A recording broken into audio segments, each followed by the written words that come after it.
au ciel. Tu peux élever sa majesté ce matin. Il est incomparable. Il est incomparable.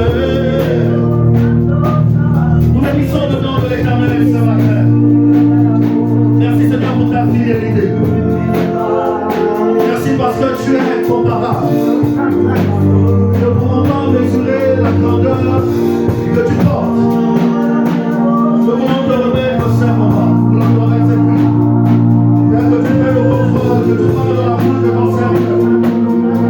Et que toute chose pouvait revenir quelqu'un en captivité ce matin, selon la lecture de Dieu. Ressortir de ce Christ qui a été témoignage dans la vie de la femme, dans la vie d'un homme, dans la vie d'une femme. Je crois qu'il y a un homme et une femme qui sortira d'ici avec un témoignage. Par la puissance et l'autorité du nom de Jésus. Si Dieu a ses fils et filles ce matin, donne-moi une acclamation qui me se donne.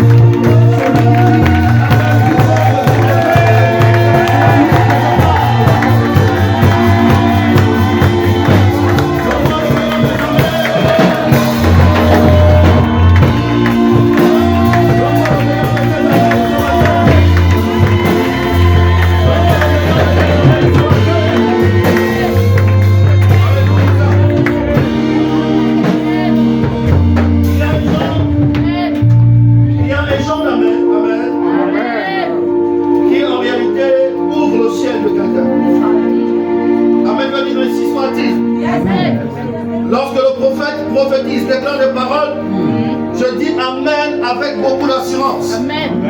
Parce que je veux que la parole qui est libérée s'attache à ma vie. Il y a quelqu'un qui sortira d'ici avec un témoignage. Alors que nous sommes au premier mois de cette année, les choses qui n'ont pas pu entrer dans votre vie les mois passés. Alors que je me suis présenté ce matin et je me joins à l'onction du prophète Hussein, je déclare que ce témoignage que tu as cherché depuis le début de l'année arrive cette année. Tu n'as pas dit Amen bien. Après m'avoir écouté ce matin, il y a un témoignage qui va frapper sur ta porte. Il y a une bonne nouvelle qui va arriver devant ta porte. Il y a une bonne nouvelle qui va arriver devant ta porte. Celui qui a dit le plus grand Amen, c'est à lui que je parle.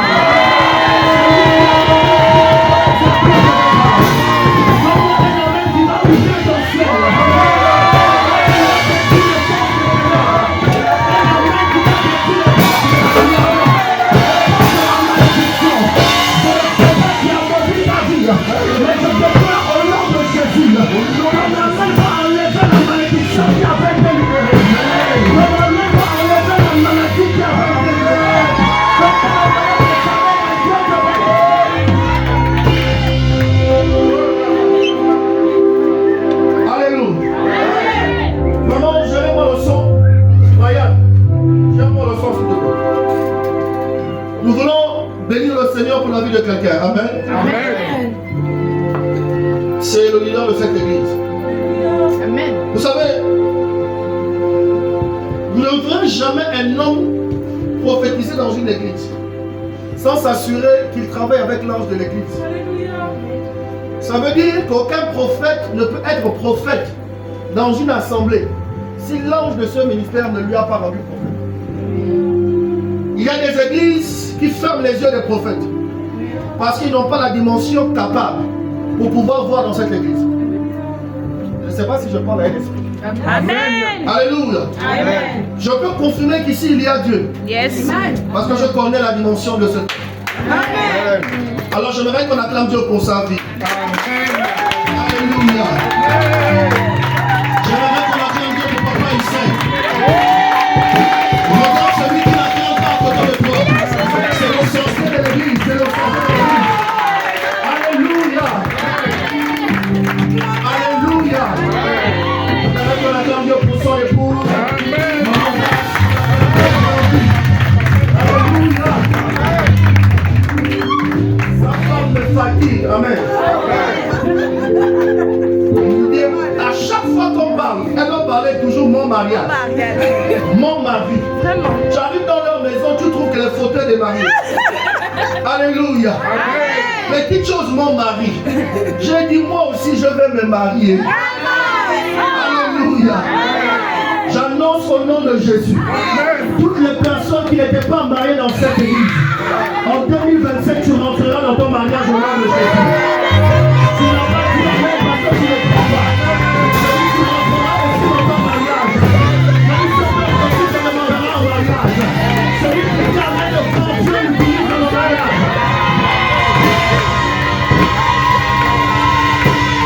Alléluia. La première personne à qui ça va impacter, c'est moi-même. Je me marie le 26 décembre 2024. Alléluia. Ça veut dire dans 25 jours. Ça va péter au Gabon. Alléluia. Un genre de tour de ville où on commence en 22 au port. On va jusqu'à Kanda au Cap. Après on va à Kango. Vous parlez même pas. On prend l'hélicoptère, on va voir un genre de tour de ville bizarre. On dit à ton voisin, celui qui t'a cherché en 2024. Dans le célibat. Te trouvera 2027. Marié au nom de Jésus. Celui qui dit amen, c'est à toi que je parle.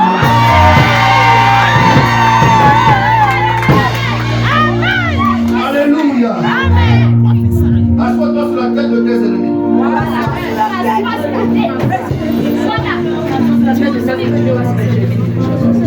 Amen. Nous n'allons pas être longs. Nous allons être courts et précis. Et nous croyons que Dieu parlera ce matin. Par le message ou par la prophétie. Mais j'aimerais dire à quelqu'un que la prophétie ne change pas la vie de vie. Yes. Amen, amen. Amen. Tu es chrétien ici dans cette église et puis c'est la première église que tu as fréquentée. Lève la main. Ça veut dire que tu es chrétien, tu pries dans cette église. Et cette église est la première église que tu as fréquentée. Lève la main. C'est-à-dire que tu n'es jamais allé à l'église catholique. Tu n'es jamais allé chez les protestants. Tu n'es jamais allé au christianisme céleste. La première église que tu es rentré, c'est le prophète du 7, le prophète du 7. Lève ta main droite. En fait, tu comprends que tu as déjà fréquenté plusieurs églises. Ou tu as déjà fréquenté une église. Et jusqu'à présent, certainement les choses que tu as vécues dans les églises précédentes, tu continues de les vivre aujourd'hui. Alléluia. Amen. Pour d'autres, n'ont jamais connu de résultats dans les églises précédentes. Et ont connu ça dans cette église. Amen. Mais notre objectif, c'est que tu sentiras après ce culte avec l'accomplissement au nom de Jésus. Amen. S'il y a une chaise vide à côté de toi, ne regarde pas cette chaise vide. Concentre-toi sur le prophète. Amen. Et je sais que Dieu te parlera. Alléluia. Amen. Je suis un peu dérangé à cause de l'espace. Je ne sais pas si... Jeanne recoupe la chaise là. Beaucoup. Alléluia. Moi le prophète, je suis jeune, je suis chaud. Amen. Amen. Si on peut juste déplacer ça là, comme ça, vous venez là-bas. Amen. Comme ça, ça vous donne un peu d'espace. Parce que nous les prophètes, nous travaillons beaucoup. Avec beaucoup de choses. Donc je n'ai pas envie d'être empêché ou gêné. Amen. Vraiment avec la permission de Papa Hussein. Alléluia. Désolé, le brisons le protocole, pardon. Je veux me sentir juste libre. Amen. Voilà, que Dieu vous bénisse. Nous pouvons ouvrir nos Bibles dans le livre de 1 Samuel chapitre 1.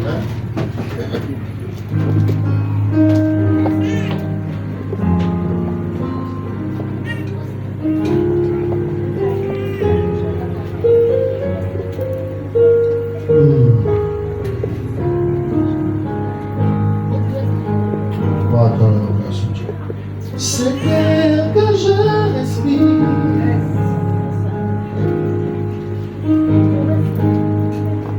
C'est l'air que je respire.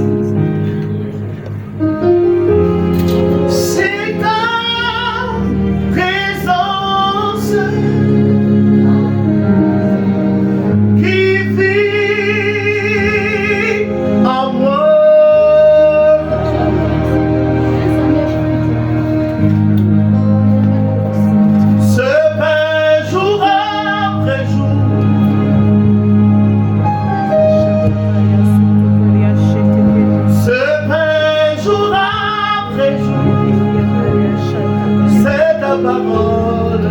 C'est ta parole.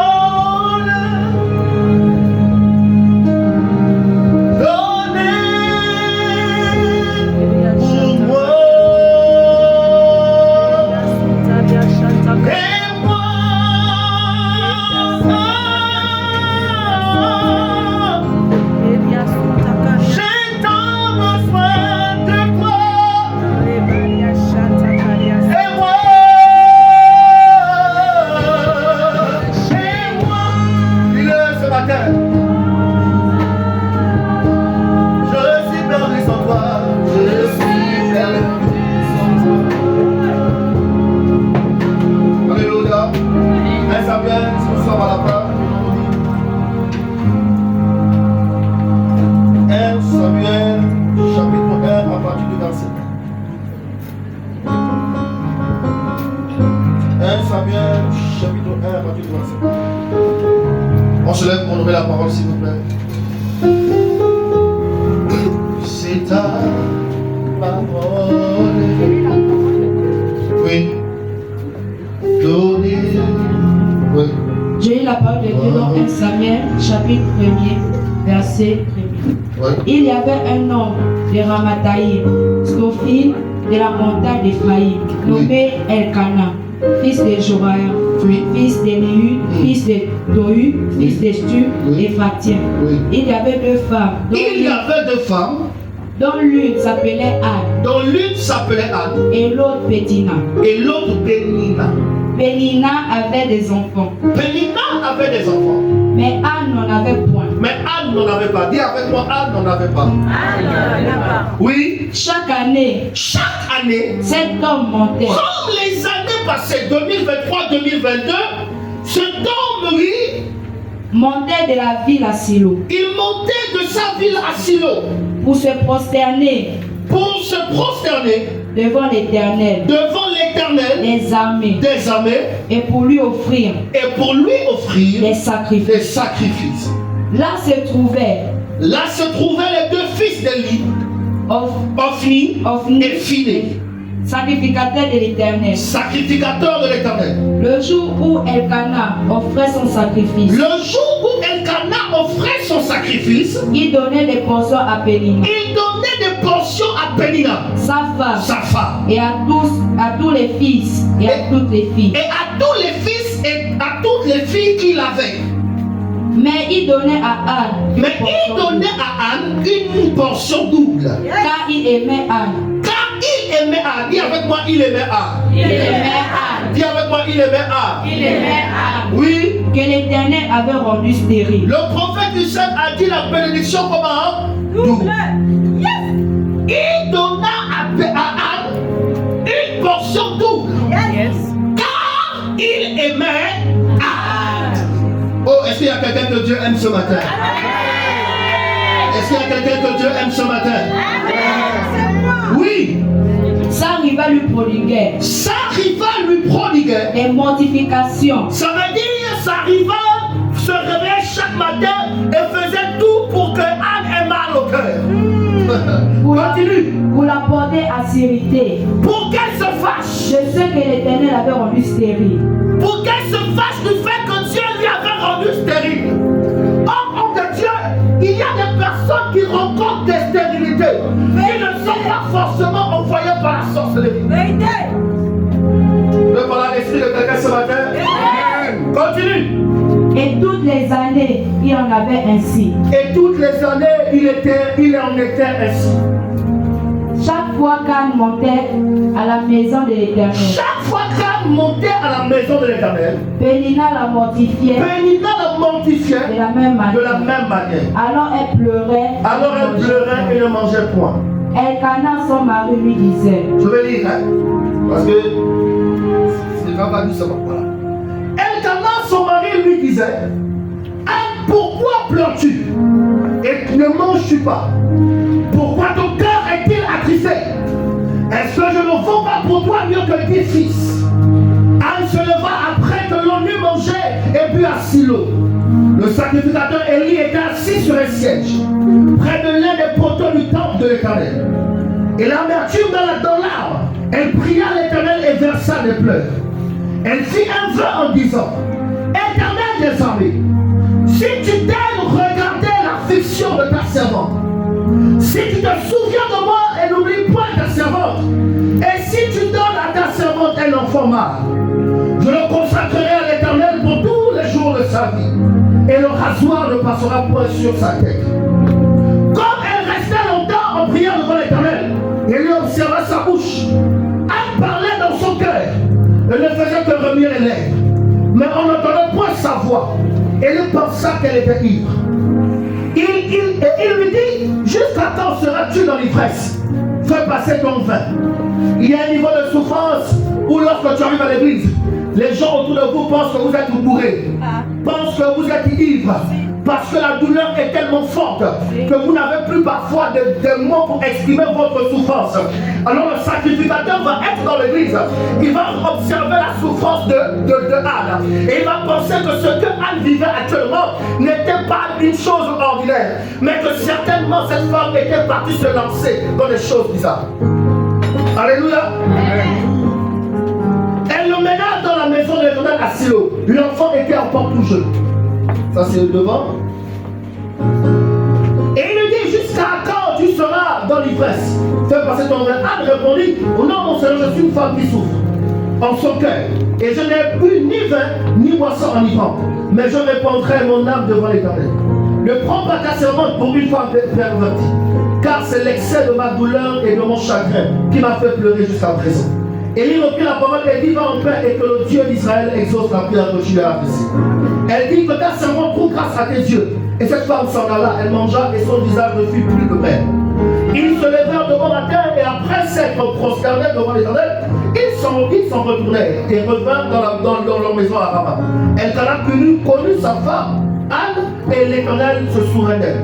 Dans le cours de l'année, Anne devint enceinte. Et elle enfanta un fils qu'elle nomma Samuel.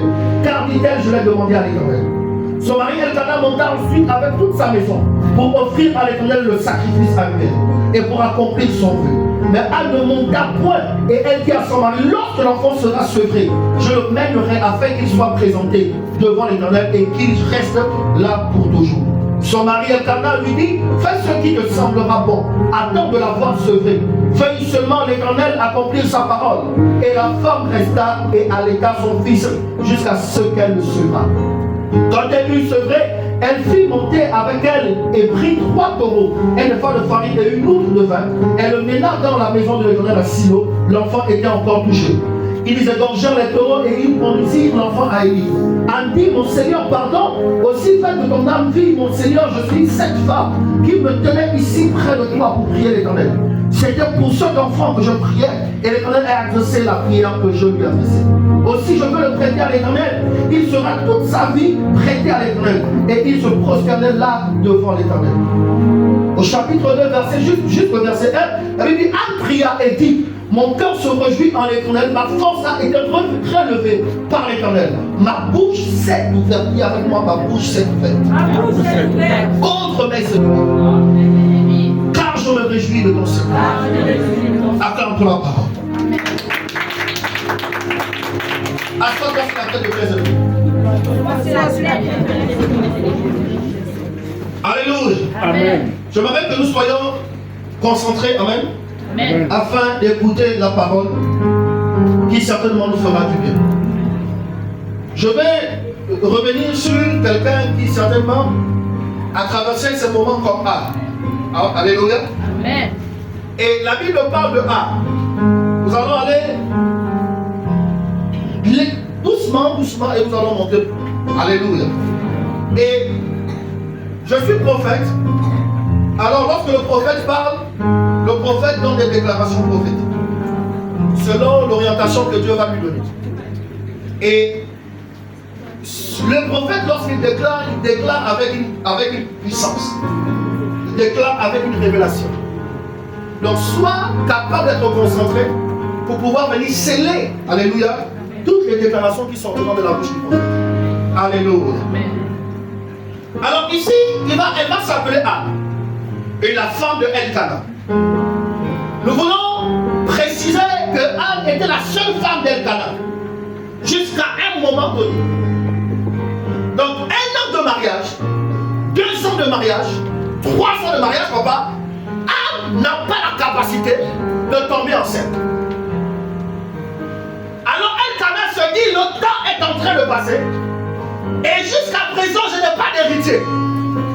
Je ne peux pas me permettre de rester avec une femme dans la maison sans avoir gain de cause.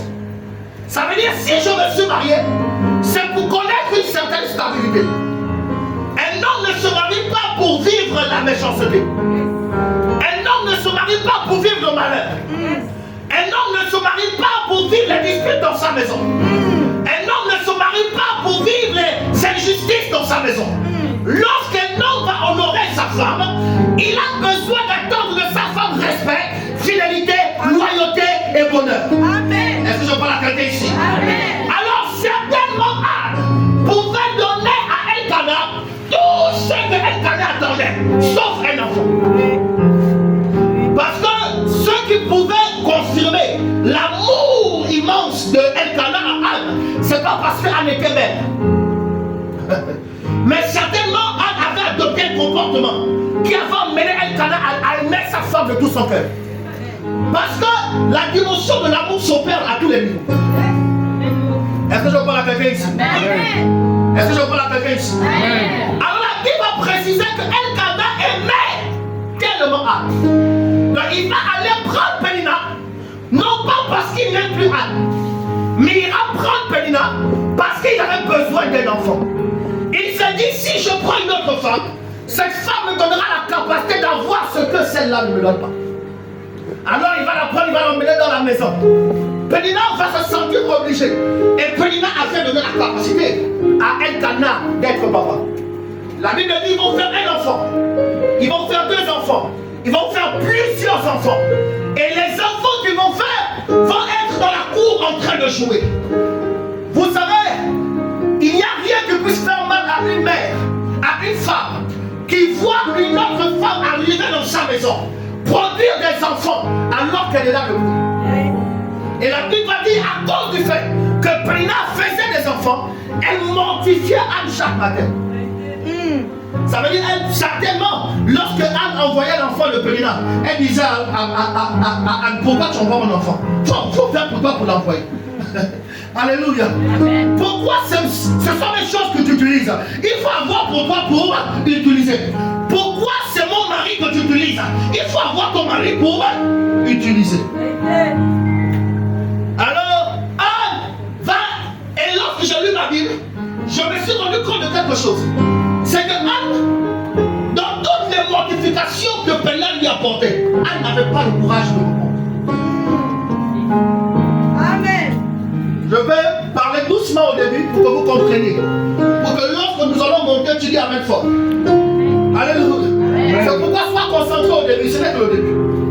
Et donc, Anne est assise dans la maison. Mais Anne est en train de souffrir. Il y a un niveau de souffrance où tu ne peux, c'est-à-dire que tu n'as même pas le courage de parler. Vérité. Vous savez, à chaque fois que vous vous chamaillez avec quelqu'un et que vous lui dites des vérités, la réponse qu'il va vous donner, c'est selon la force qu'il a encore en lui. Sinon, dans la plupart des cas, une personne choquée n'arrive même pas à répondre. Vous avez constaté ça? Amen. Il y a un genre de choc. Lorsqu'on te fait cette chose, tu n'as même pas la force de pouvoir parler. Parce que le choc envahit même les paroles. Anne était arrivée au niveau où même quand Pénina l'a mortifiée, elle n'avait pas la force de répondre à Pénina. Et la Bible va dire, les années sont passées. Et Anne arrive dans le temps. Elle regarde Élie. Elle prie. Elle parle. La Bible dit, elle parlait dans son cœur. Et les lèvres de Anne bougeaient seulement. Et au point où Élie s'est dit, cette femme-là est enivrée. Parce qu'elle est arrivée au niveau où son cœur parlait plus fort que ses paroles. Est-ce qu'il y a quelqu'un ici qui a déjà vécu la souffrance? Alléluia. Est-ce qu'il y a quelqu'un ici qui a déjà vécu la souffrance? Et puis tu te dis certainement, pour moi ça n'arrivera jamais. Les autres arrivent à l'église, pour eux ils témoignent rapidement. Mais moi qui suis là depuis, je suis à côté du prophète Michel. Moi, je ne témoigne jamais. Les autres avaient des comptes bancaires garnis. Mais moi, je donne mon offrande à l'église. Moi, je fais les travaux spirituels que le prophète me demande. Mais jusqu'à présent, je n'ai pas de cause. Est-ce que Dieu est seulement le Dieu des autres? Et il n'est pas mon Dieu. Pénina ne priait pas, les amis. Lisez votre Bible. C'est Anne qui se levait chaque matin, qui partait se rendre à l'église. Pénina n'avait pas besoin de faire des efforts. Naturellement, Pénina poussait les enfants. Où est le problème? À l'église ou dans le monde? Est-ce que je parle à quelqu'un ici? Alors, la Bible a dit, à un moment donné, elle va dire à Élie, je ne suis pas enivré. La douleur est tellement forte que je ne peux pas l'exprimer. Elle va dire à Dieu, si tu me donnes cet enfant, je te le consacrerai. Amen. Dieu va dire à Anne, maintenant tu viens de comprendre. Parce que l'église est fixée sur les objectifs qu'elle veut avoir, sur l'intérêt qu'elle porte à son miracle. Or, parfois, l'intérêt qu'on porte à notre miracle n'est pas là où Dieu nous attend. Vérité. Parfois, tu veux l'enfant comme Anne. Anne était à l'église. Elle demandait à Dieu l'enfant. Mais Dieu ne lui donnait pas l'enfant. Parce que l'intérêt qu'elle portait au miracle, Dieu ne l'attendait pas là-bas. Elle voulait un enfant pour montrer à Pénina qu'elle aussi elle peut accoucher. Mais Dieu n'attendait pas l'enfant là pour qu'elle montre au monde qu'elle aussi est capable d'accoucher. Or, quand j'ai lu ma Bible, homme de Dieu, je me suis rendu compte de quelque chose. Les enfants de Pénina sont mentionnés dans la Bible, mais sauf leur nom. Oui. Vérité. Est-ce qu'on peut monter? Amen. Prophète. Tous les noms tous les enfants de Pénina sont nés. Plusieurs enfants sont venus au monde. Mais la Bible dit, les filles de Pénina. La Bible ne mentionne pas le nom d'un enfant de Pénina. Si. Pourquoi? Pas parce que Dieu n'aimait pas les enfants de Pénina, mais parce que Dieu ne peut pas permettre à tout le monde dans la famille d'avoir un nom populaire. Vérité. Il y a des spirites qui sont durs à avaler. Oui. Mais tu vas comprendre, ça va rentrer. Yes. Pénina est une femme qui a rencontré des enfants, qui a mis au monde des enfants, mais Pénina n'était pas dans le choix de Dieu. Amen. Parce que Dieu, la Bible dit, Dieu rend Anne stérile. Ça veut dire que la stérilité que Anne avait rencontrée n'était pas une stérilité occasionnée par les hommes, mais était une stérilité occasionnée par Dieu. Amen. Je me pose la question de savoir pourquoi Dieu rend Anne stérile alors qu'il est le Dieu qui écoute les pleurs des sages. Amen. Papa, Anne prie. Pénina ne prie pas.